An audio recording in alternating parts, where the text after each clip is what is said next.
Bleak Expectations by Mark Evans. Volume 4, Chapter the 5th. A Now Tricky Life, Woefully Miseried Up.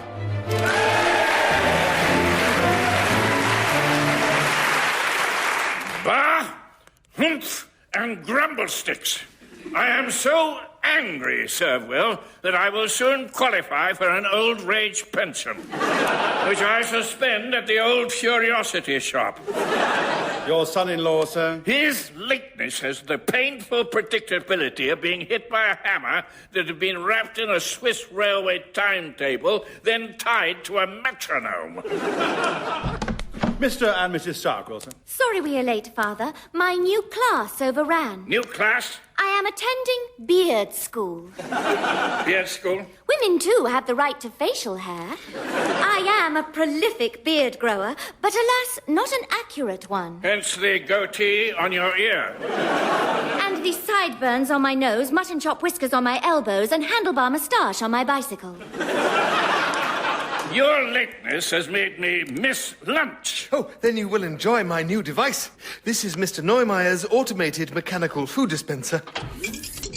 It has 3 settings. Obsequious. An excellent choice, sir. You handsome devil. Condescending. I'm sure sir knows best. Sweet sherry and chicken nuggets it is. And for the children, terrifying. Eat your sprouts. You have 15 seconds to comply. Terrifying indeed. You now have 10 seconds to comply. Eat your sprouts! But I haven't got any sprouts. Oh, dear. You now have 5 seconds to comply. The switch is stuck. You have failed to comply. It is deploying its ketchup dispenser. I am now authorized to use physical sauce. Mission accomplished. It has exploded. All over my room. Sarquill, get cleaning. Do you have a mop? Use your tongue. I don't even like ketchup. My story continues.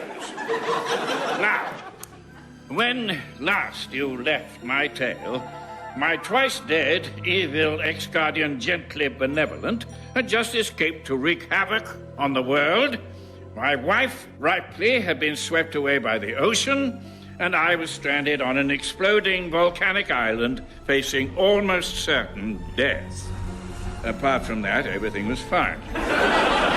Except my best friend, Harry Biscuit, had had his brain transplanted into a medium-sized dinosaur. Being a dinosaur is fun. Look, claws. Ow! Scratch myself. Ow, claws. This is no time to explore your new anatomy, Harry. We must escape. Of course, Pip-Bin. I wonder if dinosaurs can swim. No, they cannot! Though it turns out they can sink. Help! I jumped in after Harry. All round was destruction. Plumes of lava arced from the volcano, and fiery chunks of rock plunged into the sea, the water boiling with heat and elemental fury. It was like being in a terrifying jacuzzi. Hold on to me, Harry. Ow! Sorry, claws. The island has broken up and sunk. Wait, an approaching ship. We shall be saved. But the ship offered no salvation. It was Mister Benevolent's, the SS Diabolical. Just came to say goodbye, Pip-Bin. Oh, and huh, and another huh, and huh, all adding up to You evil friend. No Harry. Sorry, you evil fiend. Your turn, evil consort Pippa. Yup. Where's your evil love?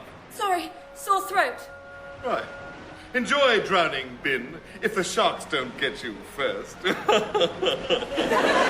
But at least his last threat was empty, for there were no sharks. Until there were some sharks. Harry, did you see that in the water? Oh, was it very small sails? Are we to be rescued by tiny yachtsmen? No, Harry, sharks. We have to be rescued by sharks! No. They lazily circled us. Then suddenly one lunged, huge teeth glinting maliciously. But instead of a deadly bite... Is that a shark taunting us? And now they snigger. These are schadenfreude sharks. They relish others' misfortune. Like sixth form schoolgirls who fear difference. Deadlier. They will mock until we weaken, then eat us. All night they taunted us, giggling with malicious delight, always laughing at, never with. They are preparing to eat us. One is putting on a napkin. But then...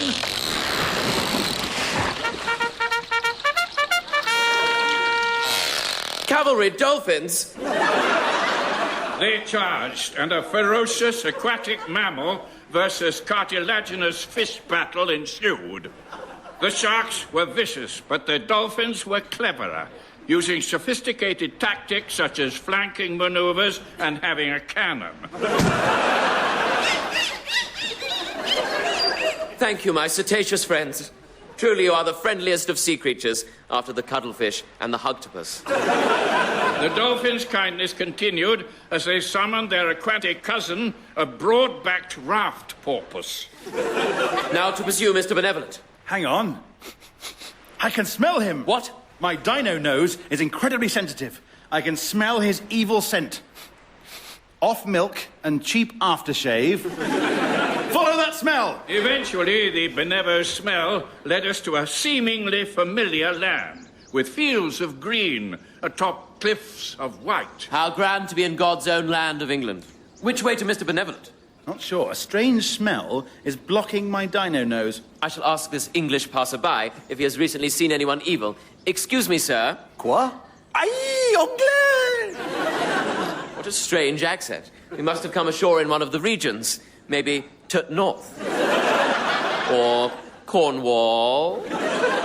What is that smell? Is it garlic? Hang on. Garlic?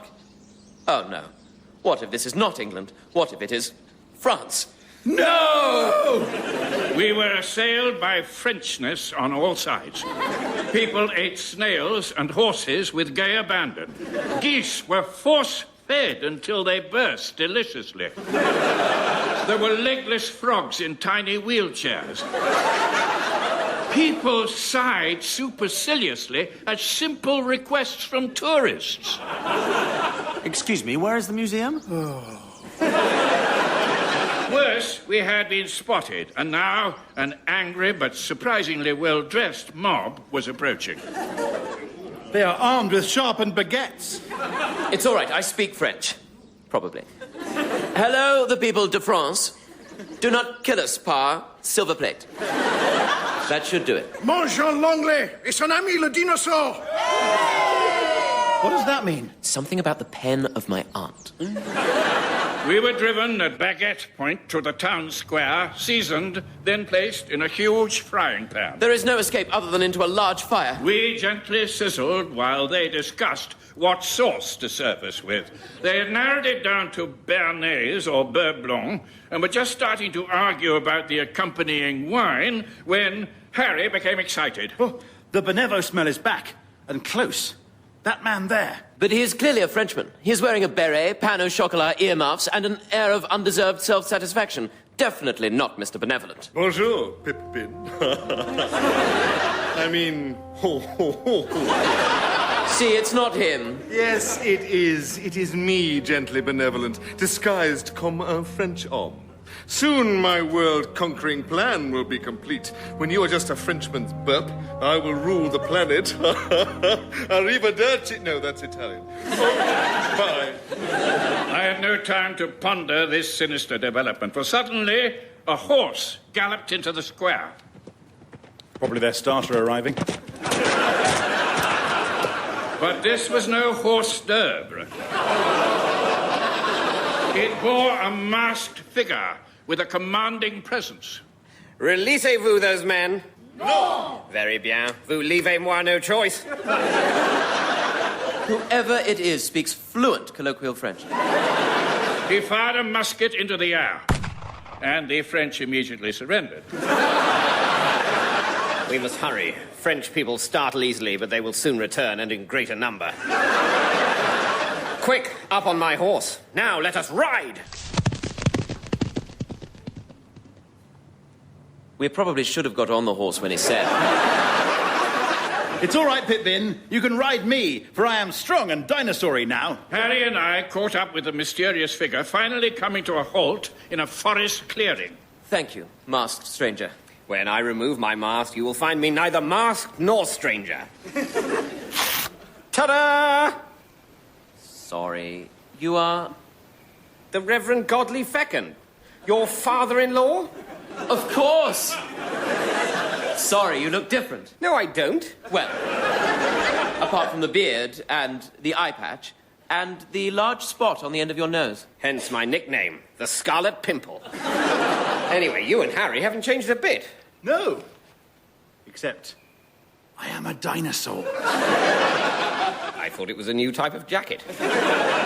I thought the church sent you to be a missionary in the third world. They did. But this is France. Yes, I had no idea it was so advanced either. I was glad to see my father-in-law, but dreaded telling him I had lost his daughter on an exploding volcanic island. So how come you lost my daughter on an exploding volcanic island? How do you know that?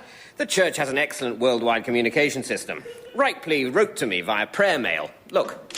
Reading her letter, it was as if I could hear her voice.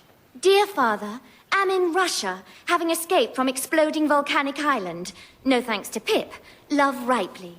P.S. If you see Pip, tell him to rescue me from Russia. I must go to her, but only after thwarting Mister Benevolent. P.P.S. If Pip suggests thwarting Mister Benevolent before rescuing me, tell him not to. I'm sure she will understand. P.P.P.S. I won't understand. Sometimes I think he loves Mister Benevolent more than me. There is barely any attraction there. P.P.P.P.S. Tell him to pull his bloody finger out. I am caught on 2 tines of a moral fork. To risk a Benevo-conquered world, or the wrath of my fierce wife. Do you know where Benevolent is? In France. He was threatening me just before you rescued us. I know him. He purports to be an evil local businessman. Calls himself Monsieur Benevolent. If we ride through the night, we could reach his evil chateau by morning. Is it on the way to Russia? We'll tell Ripley it is. Then let us ride. We rode hard, stopping shortly after dawn for a strange French breakfast. I dunk this croissant into some hot chocolate in a bowl. Don't be frightened. If I said it was delicious, would that be treason to Britain? Yes. Then it is horrible. Can I have some more, please? It was a glorious day. The sky was blue, the sun was out, the birds were singing. And I experienced a curious sensation, for I realized I quite liked France. Hold on, I can dino-smell salty water. Tears. Ah, I know those tears. It is Pippa. And even though she left me for evil, we must help her. We found her sitting on the steps of Monsieur Benevolent's evil chateau. Dear sister.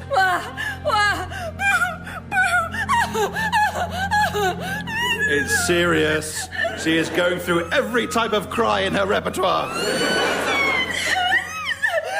Right, finish crying. Just cross now. Why? Mr. Benevolent has dumped me. I am no longer his evil consort. At this, I saw conflict on Harry's dino face. Hope mixed with anguish, mixed with empathy, making a new emotion called anguipathy. Finally, his lungs emitted one huge elemental shout. Fandabby-dozy! I have been discarded like a Scotch egg, purchased by someone who after one bite remembers they don't like Scotch eggs. Are you saying you're a Scotch egg? There is no comparison. Thou art more lovely and less covered in breadcrumbs. How could Mr. Benevolent not want you? I'll tell you, he wrote it in a letter. Suddenly, dear Pippa. Go on, do the voice. Very well. Suddenly, dear Pippa. Basically, your history, Lady-O. Goniatus Maximus. Rest assured, it's definitely not me, it's you. Essentially, you are rubbish at being evil. I can't help but feel you too often confuse the words bad and evil. For example, washing up badly is not the same as washing up evilly. It is merely unhygienic. Evil washing up involves crying children, smashed plates, and at least 2 dead dogs. So, goodbye. Yours, benevolent brackets gently, close brackets, M-A-F-R-C-E.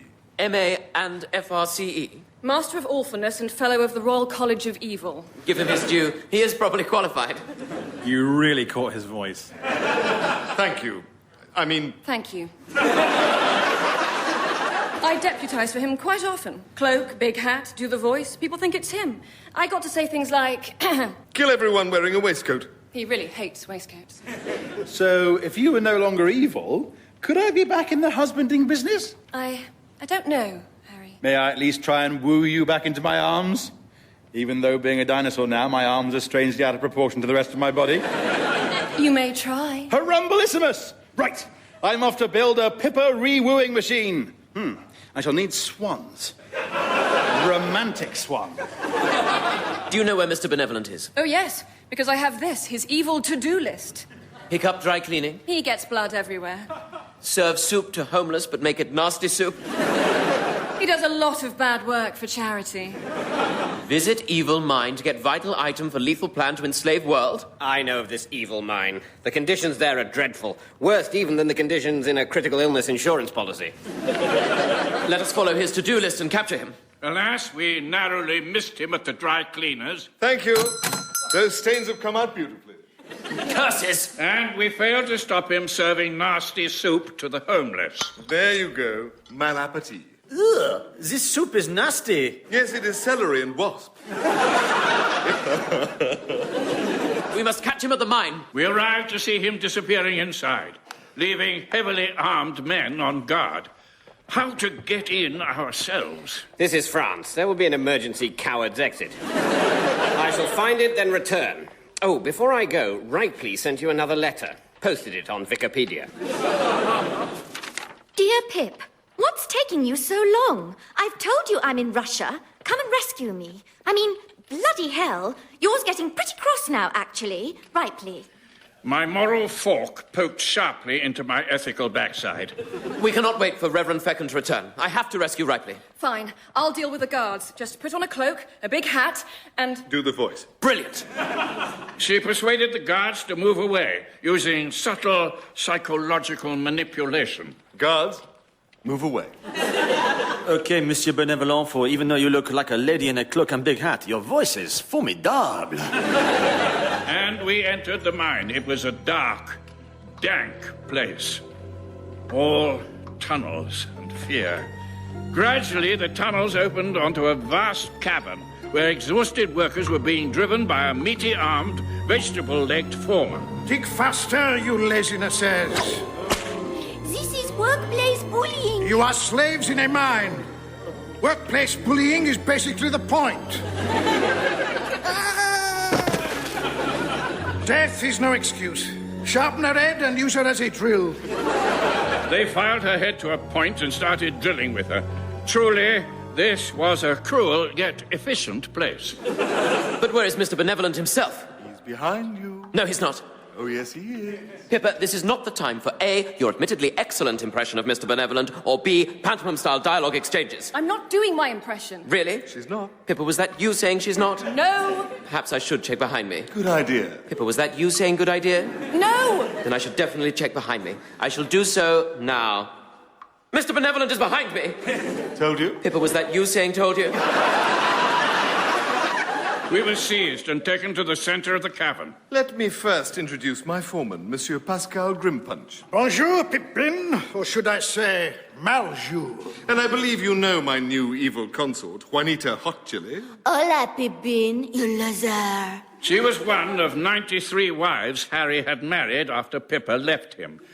She, too, had been dinosaurized, which had in no way affected her attractiveness. You lied gently. You said there wasn't anyone else. Well, I am evil, and she is dynamite. I am a dino. Oh, shut it, Scaly. Have you put on weight? They are called curves. You bonny English girls would not understand. Oh, shove a chimichanga in it. Why don't you put a cream tea in it? Burritos to you. Roast beef and Yorkshire pudding off. Enough national foods-based insults.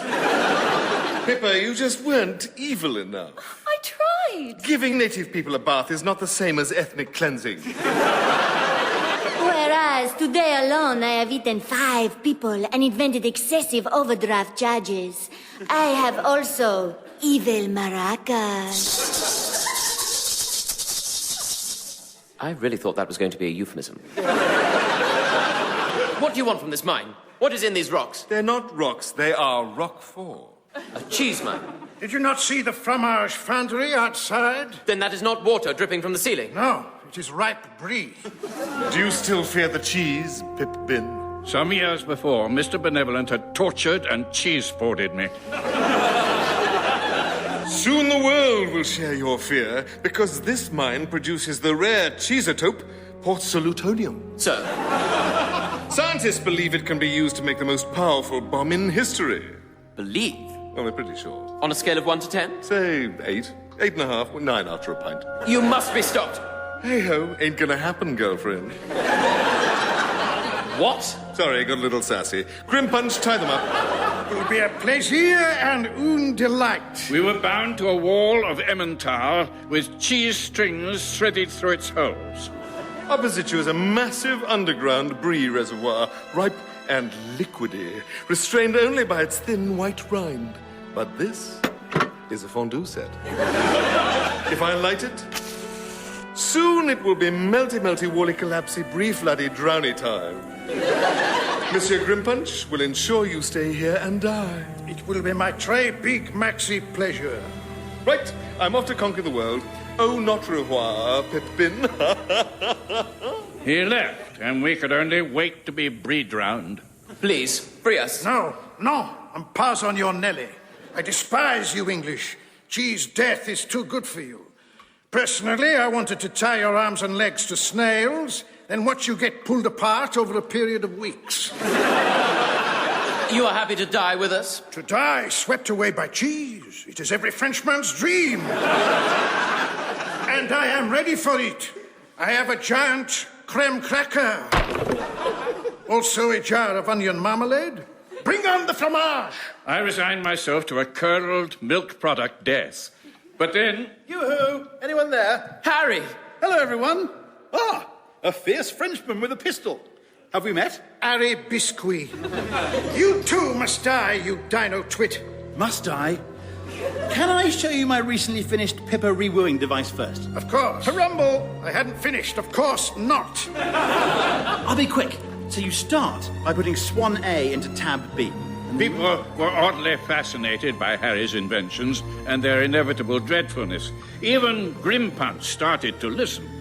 And then I heard a familiar voice. Soon have you free. Reverend Fecund-in-law. While Harry distracts him, we can slip out. It fires roses and chocolates at the romantic target, then starts writing a poem. As Harry wittered on, we crept out to cheese freedom. Alas, in the gloom, I did not see a certain savoury obstacle.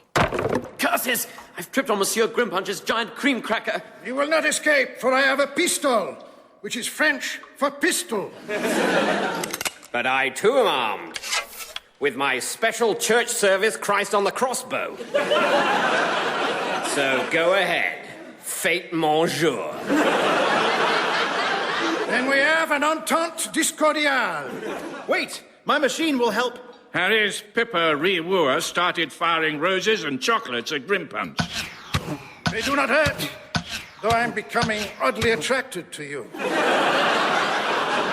Harry had gained vital seconds for Reverend Fecund to attack Monsieur Grimpunch. Aha! I have you in that most English of wrestling holds, a half Nelson. But I respond with a full Napoleon. Which is no match for a semi-Wellington. Their struggle was desperate but also equal. A fighty stalemate was at hand, until into the cavern burst a horde of mutinous mine workers. Vive la petite mine-based revolution! They were carrying the worker who had been sharpened into a drill, and with a shout of glee... Glee!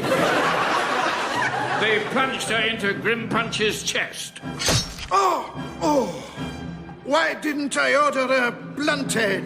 Alas, he was driven into the rind of the brie reservoir, which now collapsed in a cheesy gush.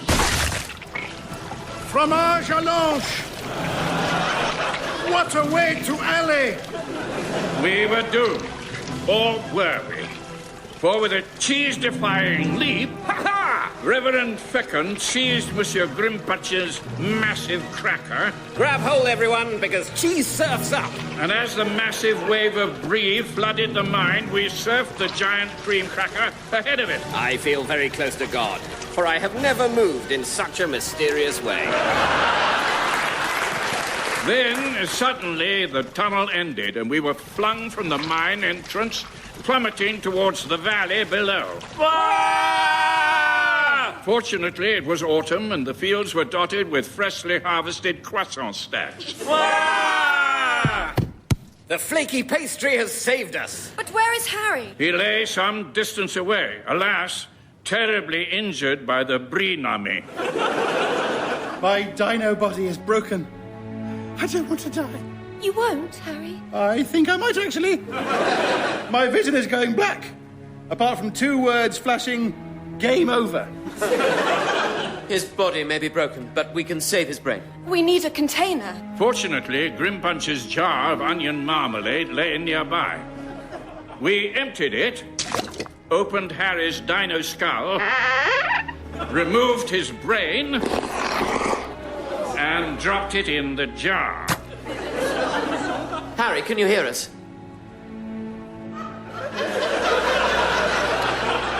Harry? No. My poor husband is dead. Did you say husband? Result! Hang on. Where am I? Where's my tail? Why is it so echoey? It was an evil to-do list that led us here. Now let us compile a good to-do list to take us onwards. 1, rescue Ripley from Russia. Like it, like you're thinking. 2, find Harry a new body. Great, because I'm starving. And 3, stop Mister Benevolent and save the world. Hurrah! But as our cheer echoed through the valley, I felt only fear. Fear that I would not save Ripley and that she would be furious. Fear that Harry would stay bejarred forever. And fear that this time I could not stop Mr. Benevolent and his world-conquering plans. Did you stop him? That is for next time. Oh, please tell me. Nope. Not even if I do a small persuasive dance for you. Go on, tell me. I'm definitely not telling you now. But when you return, I shall tell all. Of Ripley and Harry's fate, of the battle to stop Mr. Benevolent, of a delicious recipe for casserole. And also of revelations that changed the entire world as we know it.